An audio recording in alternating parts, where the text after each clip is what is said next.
umaga, partner. Natawa ako, may nag-headbang dito. Okay, sige. Si Sex Bomb. Si Sex Bomb Bomb Tita Cora. Diba? Okay. Okay. Sandali lang. Syempre, hinihintay ng lahat yung reaction, yung emoji reaction mo. Actually, dalawa tong reaction ko. So, yung una muna, Oh. eto. Ano yan? Eto. O, punta po kayo muna sa punta kayo. facebook.com/energyfm1067 para makita nyo po yung emoticon ni Jim ngayon. Ayan. Para makita niyo yung emoticon ko. Gusto mo ilabas ko? Eto. Ilabas mo nga yung emoticon mo. Ito na. Actually, ito sa mga nakakita na ngayon sa ating Facebook Live, bakit ako naiiyak? Ba't ka naiiyak? Kasi ano nasasad ako kasi yung relasyon kasi nila, may plano na eh. May plano. Di ba? May plano na sila pakasal. At di ba nag-iipon na sila? Nag-iipon na. Which is good. Tama yun sa isang relasyon na talagang may plano Dapat. for the future. Natutuwa ko doon. Ito naman yung isang reaction ko. Ito, lumabas na naman lumabas na naman, yung dragon, no? Nabad trip ako. Kasi nakita ko dun sa lalaki, sa partner niya, na nagiging basihan, porket ba may pikos yung jowa mo. Hoy, grabe ka naman. Feeling mo yun yung dahilan? Feeling ko, bilang lalaki sa akin sa side kasi nakikita ko sa storya, sa kwento niya, base sa kanyang kwento, na di ba parang gusto niya, syempre gusto niya magka-baby, ganon. So parang ang dating nawala ng gana yung lalaki. Dahil lang sa inoperahan siya lately, tas may pikos siya. So parang di ba kasi di ba sabi nga nila, kapag daw may pikos ang isang babae, mahirapang mabuntis. So parang, ako hindi ako naniniwala sa ganun eh. Kasi marami tayong tropa na may mga pikos. Example, si Sheena, di ba? Yung kapatid ko. Kapatid mo rin. Ilan na anak ng kapatid mo? Nakadalawa pa yun. Dalawa pa. Yun yung nakikita ko. Seriously, yun yung nakikita ko kasi bili mo na wala ng gana. Teka lang, wag niyo isisisi sa partner yung babae na porket may pikos mahirapang mag-anak or mawawalan tayo ng gana. Teka lang, i-check niyo yung sarili niyo. Baka mamaya ikaw rin yung may pagkukulang. True. Diba? At saka feeling ko naman, conforme yan sa tao eh. Tama. Rider to, di ba? Rider. Rider. Lalo na, puyat ka, pagod ka. Minsan na ikaw rin magpa-check up. Tsaka yung utak mo, kasi mali yung utak mo. Ipa-check up mo rin. Kasi hindi tama yung gano'n. Kasi di ba nawala ng gana? Grabe. Alam mo yun, after planning the whole wedding out, di ba? Yung tipong tumiting ka na ng motive, tapos yung mga pang-buffet mo, or di ba? Yung mga ganyan, inaayos na ninyo. Di ba, inaasikaso nyo na eh. Biglang na-demotivate siya. Yun Di ba, nawala siya sa hulog. Ganun nangyari. Yun ang bilang lalaki. Yun ang nakikita ko. Wala naman siyang na-mention, Jim, na may third party. Wala eh. Ganyan. Yun ang nakikita ko. Doon pa lang sa pagbasa mo at yung sinend sa'yo, doon ko nakita yung storya nila na medyo, teka, mali itong guy. Mali ito.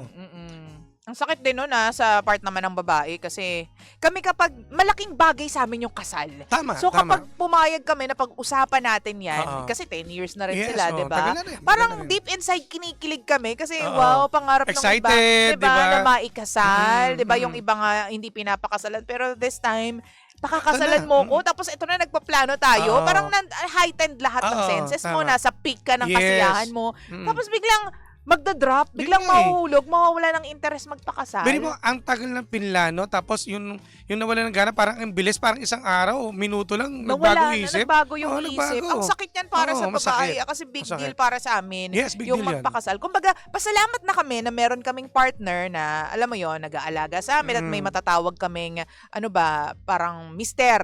Mister na. Mister na, 10 years na ganyan. Pero iba pa rin pagkasal kayong dalawa. So kapag, halimbawa, tinanong nyo kami, will you marry me? Ganyan. Para naman pag naging kasal na tayo, ay nako, talagang sinasabi ko sa inyo, yung buntot namin pumapalakpak ng very, very light. May mga iba kasi mga babae rin na hindi showy na kung gaano sila kasaya. Totoo. Pero sa puso nila talagang sumasabog na yung kasayahan nila.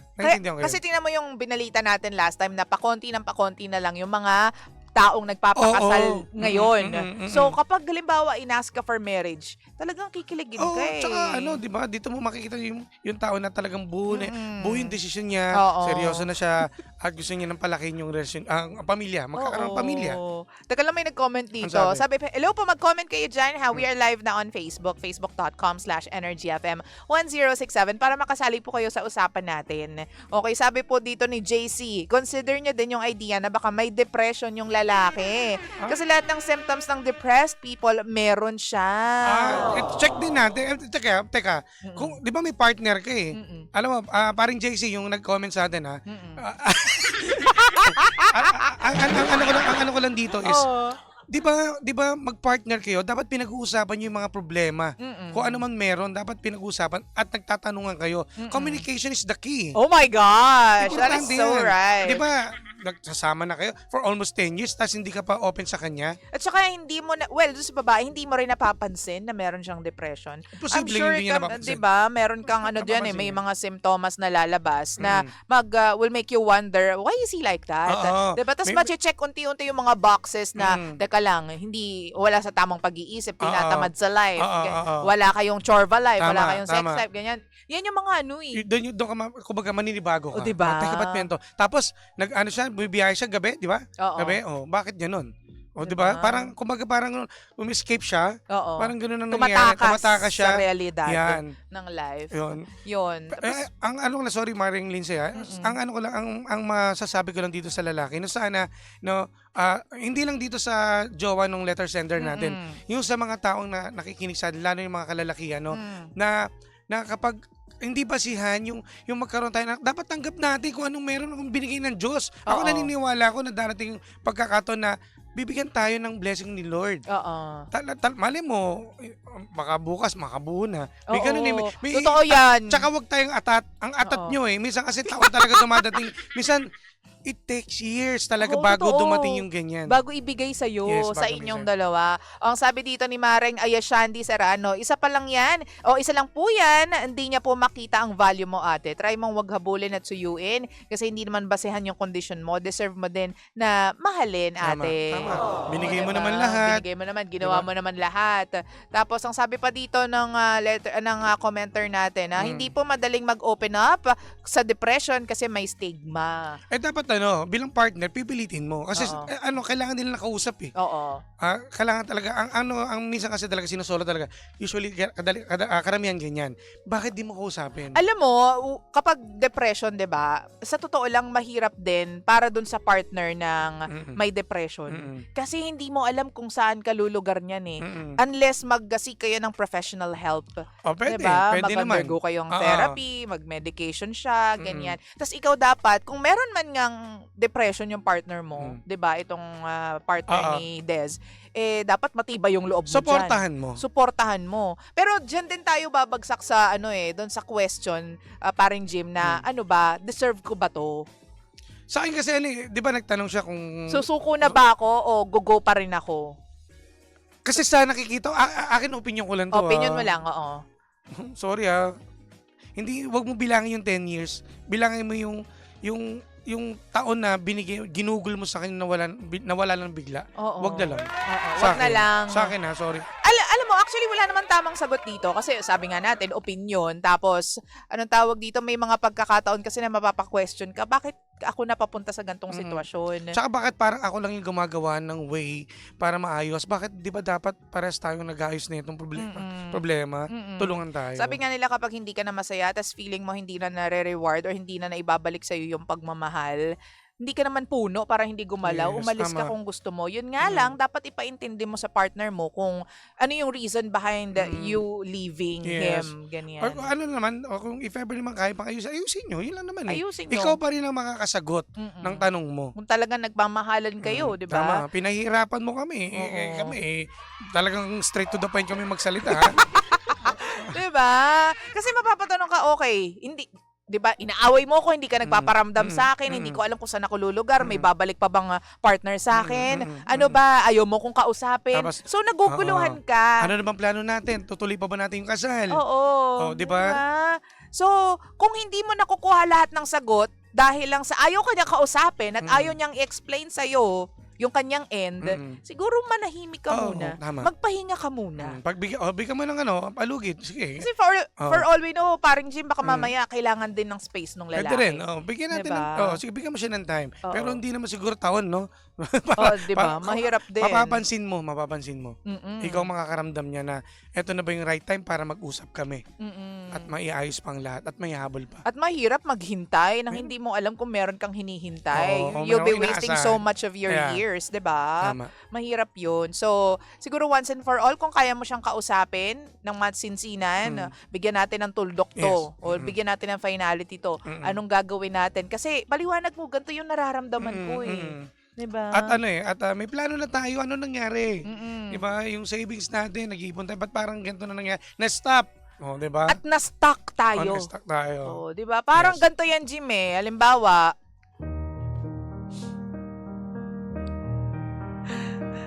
wag mo ko tatalikuran, Jim. Wag mo ko talikuran kapag kinakausap kita, Jim. Sorry, baby, ha? Hindi mo ako naintindihan. May dinadala ko. Ang laki, oh.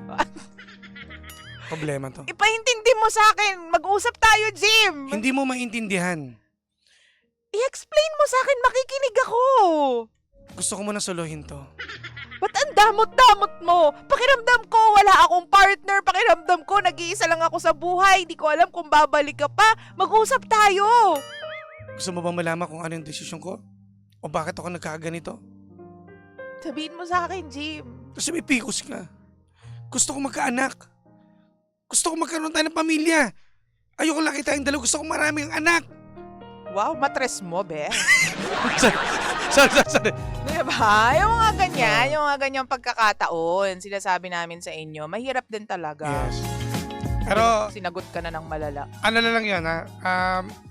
Kung ano yung sinabi ni Maring Lindsay na pwede bang ayusin mag-usap kayo, o ano yung final say mo dito? Kung paano pag nag-usap sila pero wala namang nangyari? Alis na. Yan. Let go na. Let go na. Alis ka na. Alis ka na dyan. Kung sa tingin mo, kaya mo siyang, nasa sa'yo yun eh, kung sa tingin mo, kaya mo siyang suportahan, o would you like to stay by his side, no? Kahit anong mangyari. Nasa sa'yo yan. Pero kung gusto mong maging masaya at gusto mong mahalin din ng tamang tao, pwede ka namang umalis. Para sa akin lang to. Hindi po ako perfect na karelasyon at hindi ako perfect na asawa. Ako hindi ako perfect eh. Pero yung sa decision ko na alis na? Oo, alis na talaga. Alis din. Oo. Ang dali namin kausap ni Jim, no? Kasi ang bilis kasi mag-desisyon ka. Kumbaga, sa 10 taon eh. Di ba? May plano na. Tapos gano'n lang kabilis na mawala. Dahil may problema ka. Ba't di ba sabihin sa akin para masolusyonan natin? Ayusin natin together. Katuwang mo nga eh. Paano pag kasal na kayo? Oo. Kakanya-kanya na kayo. Oo. Kapag nagkaroon ng problema, ganyan kayo. Nasa babae din yan. Kung kaya mo bang tiisin na kapag may problema kayo, ganyan yung pagtrato sa'yo. O kung kaya mo, di pakasalan mo. Wala naman problema. Pakamartir ka. Mahala ka sa buhay. Huwag ka magalit. Bakit ka nagagalit? Nakakaloka ka. 6:44, 8:45. Pangalawa pala. pero ano tayo ha? At least kahit paano, matatapos tong Friday natin. No, na kahit paano sana nakatulong kami sa iyo ha. At ikaw pa rin magdesisyon. At may winner daw tayo, Jim. May winner. Teka. Andito ba? Nandito? Oo. Paupuin mo sa tambo. Teka na, patanggal mo to. Tandali tuloy. Teka lang, medyo na tayo ha. Medyo fairness, nagulat tayo sa part na yan ha. From sadness to happiness. Happiness tayo na nakakaloka. Meron po tayong winner doon po sa 12 Days of Christmas promo. Ito na, partner. At makikilala na natin ang magkakamit ng 1,000 pesos. At syempre, kitchen appliance. Oy, at ano to ha, partner ha? Ito po ay nahanap niya. Alam mo, lalabas ko pera, no? Bakit ka? Hindi mo makuha ko kaya kinukuha mo dyan sa gilid. Inisip ko kasi pera yung inugot ko eh. Pero, ito ay nakuha niya yung envelope sa Barangay Bagong Lipunan ng Krame, First Avenue, San Juan. Ayan, tama ka dyan, Jim. At teka lang, ay naayos lang natin kasi kakausapin natin yung ating winner para sa unang winner to. Ay, una to. Oo, so, tama. ibig sabihin, ng 12 Days of Christmas promo. Athena, ganito pamimigay natin, no? Athena. Ayoko pa. 2,000. 2,000. 2,000 piso ang mapana makukuha nitong ating winner, si Ate. Nako si Mami. Mami, upo ka doon sa kapila. Bigyan nyo ng kape, bigyan nyo ng pang almusal. Sinangag, itlog, hotdog, ano gusto nyo? Upo kayo dito. Bakit ka ligaga, Jim? Dito, Mami. Dito ka po. Ayan, kakausapin ka namin. Madam, si Madam na mukhang nagmotor pa itong si Madam. Pasot mo yung headset, Mako. Talaga naman. Yung mic, yung Ayan, ayusin natin. Sige, iwanan nyo po yung helmet ninyo. Wala namang kukuha niya. Wala po yan. Gusto niya palitan ko? Yabang ni Jim. Pag na-renew ako. Ay, yung mic mo, Mami. Ayan. Sige, assist natin. Sandali lang, Mami, nanay. tutok niyo yung lapit kayo sa mic. Ayan. Tapos yung headset. Ayan. Suot yung headset po. Tapos kanta kayo ng We Are the World. Ay, nandito na. Hindi mo pa kakantayin si Nanay. Nanay, bago ang lahat, gusto namin kayo i-congratulate. Congratulations po! Kasi kayo yung unang winner natin ng 12 Days of Christmas promo at makaka-meet nyo po yung 2,000 2,000. piso! Mami, 2,000. Mami, lapit ka. Sa 2,000, anong gagawin mo doon? Ibibili ko po ng maintenance ng asawa ko. Ay, wow! Di ba? Binigay ni God para sa iyo Oo, yan. para sa iyo yan. Pero teka lang ha, anong ginawa mo? Kasi syempre narinig mo yung mga clue kung saan nakalagay. O anong ginawa mo? Paano ka naghanap? At saan mo nakita itong envelope na to? Pero Marilyn, Doon po sa tanong niyo muna yung pangalan muna ni Mami. Mami, pangalan muna. Anong pangalan niyo? Catherine Manlangit. Ayan. Catherine Manlangit.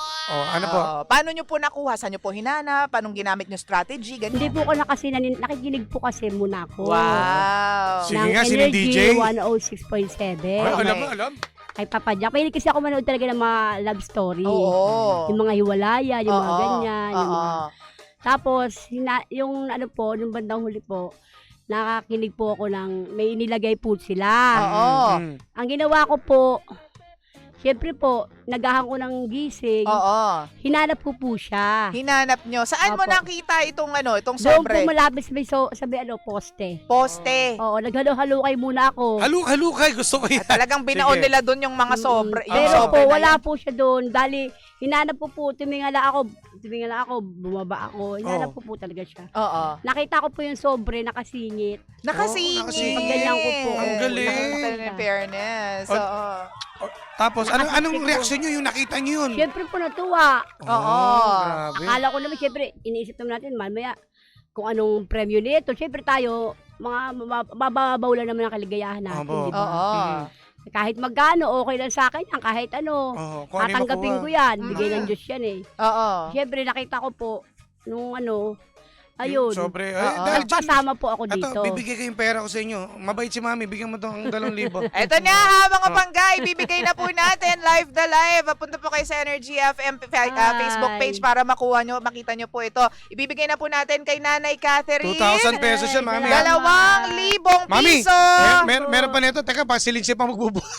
Basta Mami, dito Ayan. muna to. Salamat Sige. po. Meron pang Ayan. small Thank you. appliances ka. ha? Ayan. Oh. Ate, nawala ka sa sa Opo. camera natin. Ayan. At meron kang matatanggap Ito. na oven toaster mula po sa Energy. Saktong-sakto, Mami. Para sa yan. FM, Nanay. Thank you po. Ayan. Sige. Kaya niyo ba buhatin, Mami? Kaya po, Opo. kaya Ayan, naman. Medyo mahihinga lang ako ng konti. Sige po, okay lang yan.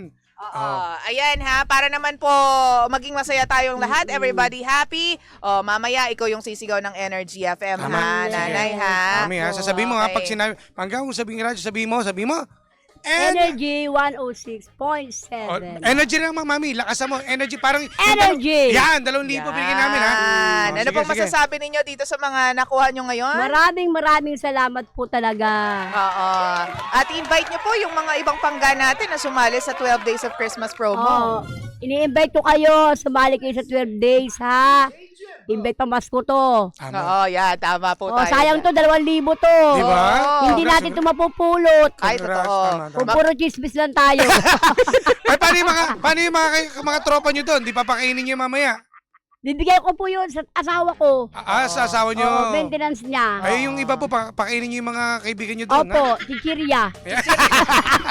Sige. Maraming salamat po. Maraming Ayan salamat po. po Thank you, talaga. thank you. Maraming salamat. Ito ha. Mami, sisigaw ka muna. Sigaw Sisigaw ka ka. muna. Number 106.7 Energy FM. Panggawag mo sabihing radyo. Number 1, 106.7. Wag mo sabihing radyo. Sabihin mo. Energy. Ayun! Ang dami! Energy 106.7. Ayan, maraming salamat, Mami. po. Congratulations. Salamat. Yung mga taga-bagong lipunan Krame, San Juan City, congratulations po sa mga pangga natin din naghanap. Huwag kayong mag-alala, baka mali nyo sa susunod, kayo na mananalo. Tama. Talagang living proof si Ate Catherine na talaga naman pong nanalo ng 2,000 piso. Talaga namang nagmadali siya papunta dito, partner. Yes, Buti oo. naabutan niya tayo. Bilis, ang galing. Oo. Thank you po. At kayo din po, talagang sumali na po kayo sa 12 Days of Christmas promo ng 106.7 Energy FM. Magtatago po kami ng Tama. mga sobre sa ilang areas po dito sa San Juan. Yes. Kaya mga taga San Juan, sali na po kayo. Parang Lindsay, 12 barangay dito sa San Juan po yan, kaya abang-abang kayo. Oo, ha. At araw-araw po kami magbibigay ng clues para po makita ninyo yung mga tinago naming sobre. Correct ka dyan, Maring Lindsay. At syempre naman yan, magpaalam na tayo dahil susunod na po ang Baklitas! Baklitas! Woo, woo, woo, woo! Dito lang yan sa number 106.7 Energy FM. Bangga mo ko sabing radyo. Sabihin mo! Energy!